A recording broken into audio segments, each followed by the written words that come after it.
No sul de Gaza, os brasileiros e familiares que tentam cruzar a fronteira e voltar ao Brasil seguem aguardando o aval do Egito. São dois grupos, um que permanece em uma casa alugada pelo Itamaraty em Rafa e outro que está em Khan Yunis.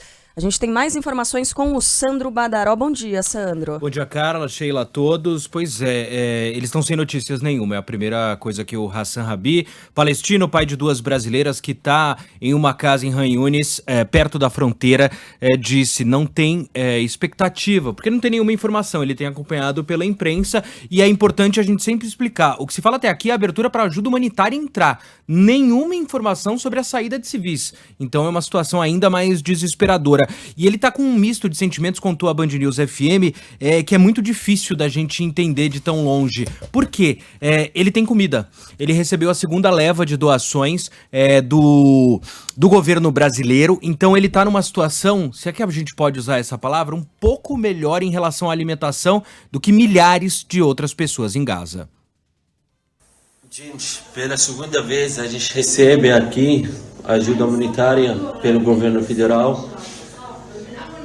Presidente do Brasil, o senhor embaixador, o senhor Alessandro, que ele mandou bastante comida, água, pão, leite para criança. Então a gente recebeu bastante e já tenho no estoque bastante comida. Fico triste quando eu tenho bastante no estoque e muita criança aqui não tem nada, passando fome. Infelizmente, muito triste. O embaixador do Brasil na Palestina, Alessandro Candeias, também teve contato com a Band News FM, falou que é a mesma coisa, não tem nenhuma notícia nem de abertura para a entrada de ajuda humanitária ou para a saída de civis. O Hassan disse que também não mudou a situação dos bombardeios na faixa de Gaza. Nada aconteceu, não teremos aviso da abertura da fronteira. Pior que tudo isso, quando cai uma bomba aqui, as crianças ficam bem assustadas. As minhas filhas, minha esposa já tá bem destruídas. Então eu não sei até quando que eu tô vendo na rua uma guerra contra a criança, contra o jovem, que não tem nada a ver com não tem nada a ver com esses grupos. Um ataque violento israelense que está acontecendo no Palestina, na faixa do Gaza. Eu não sei até quando, quantas crianças tem que morrer, jovem, para Israel, para esse ataque. Tem que fazer negociação, tem que parar com conversa. Chega, pelo amor de Deus, chega a achar sangue na rua, a gente sai na rua, só cheira corpos mortos, pelo amor de Deus, tem que parar com isso. Não pode isso acontecer. O mundo está olhando para quê? Olhando.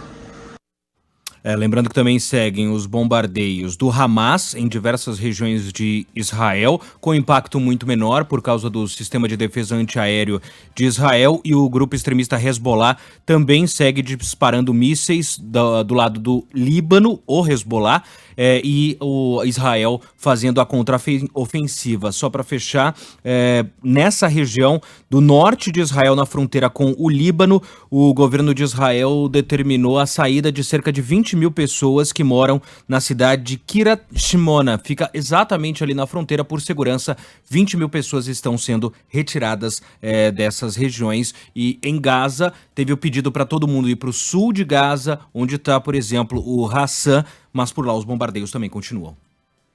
Sandro, obrigada. Deixa eu só registrar aqui, sempre que a gente coloca pontos de vista diferentes, é impressionante a quantidade de manifestações de ouvintes que surgem por aqui. Quando a gente coloca alguém de Israel falando e chorando os mortos, e foram muitos, porque foi um ataque terrorista, covarde, que matou muitas pessoas, e matou crianças, sim, matou adolescentes, matou jovens de forma covarde, violenta e cruel naquela festa que celebrava a paz e a união. Isso aconteceu, isso é terrível. Israel está agindo a partir desse ataque terrorista. Quando a gente coloca vítimas da guerra que estão do lado palestino, do lado da faixa de Gaza, e que não tem qualquer relação com o Hamas, surgem mensagens de ouvintes também dizendo, por exemplo, eu vou registrar aqui a do Luiz, que escrevia enquanto o Hassan falava: violência contra crianças e jovens foi no dia 7 de outubro. O mundo está olhando manchetes de 700 mortos no hospital em Israel, não foi bem isso que aconteceu? Olha, Luiz, Ontem nós falamos com o Dr. Daniel Barros também sobre isso, sobre, primeiro, uma necessidade e às vezes um quase vício das pessoas de ficarem olhando para cenas de violência. Como eu disse, nós temos que falar sobre isso por aqui porque é um fato histórico. Agora, quando você já se informou, já sabe de tudo e parece que tem a necessidade de ficar olhando para isso o tempo todo, presta atenção no seu comportamento, assim como uma necessidade, um quase vício de colocar a sua opinião muitas vezes sobre temas com que você não tem contato algum. Isso é quase um vício, isso vai alimentando o seu cérebro também. E só peço para que você preste um pouco de atenção no seu comportamento e nessas necessidades, porque a gente não está dizendo que não houve horror do lado israelense. A gente está contando que houve e está havendo horror do lado da faixa de Gaza. O Hassan está falando sobre cheiro de morte, e nós trouxemos aqui, vira e mexe a gente traz, é um balanço que eu nem sei se está atualizado, Sandro, mas de pessoas que estão soterradas ainda na faixa de Gaza. Quando ele fala do cheiro de morte, ele está falando isso de forma real, não é... Ele não está usando uma figura de linguagem. As pessoas que saem, elas sentem o cheiro das pessoas que morreram sob os escombros e não podem mais ser resgatadas porque não tem um serviço. Colapsou o serviço de resgate, o serviço funerário, os enterros. Então, é cheiro de morte que essas pessoas estão sentindo e que não tem para onde ir. Essas pessoas estão confinadas em uma porção de terra que está cercada e está sendo bombardeada. Né? A busca é por terroristas do Hamas? Sim, é o que Israel diz.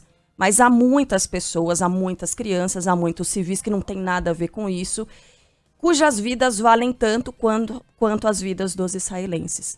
Cujas mortes são tão tristes e são perdas tão grandes quanto as mortes do lado de Israel, desses jovens, das crianças, dos adultos. Então não cabe aqui a gente ficar fazendo distinção entre vida e entre morte por causa de nacionalidade, por causa de questão territorialista. Né? Só para colocar e lembrar que ia falar do Dr. Daniel Barros, Sandro. E só para lembrar, por exemplo, a gente também traz relato do lado de Israel e a Boechat tem mostrado que tem pessoas que não vão ser nunca identificadas, a situação nas kibbutz também, tem corpos ainda sendo resgatados do lado de Israel também, é um drama dos dois lados e agora a gente está mostrando também esse drama humanitário na faixa de Gaza. Infelizmente é o que acontece num cenário de guerra. Obrigada, Valeu. Sandro.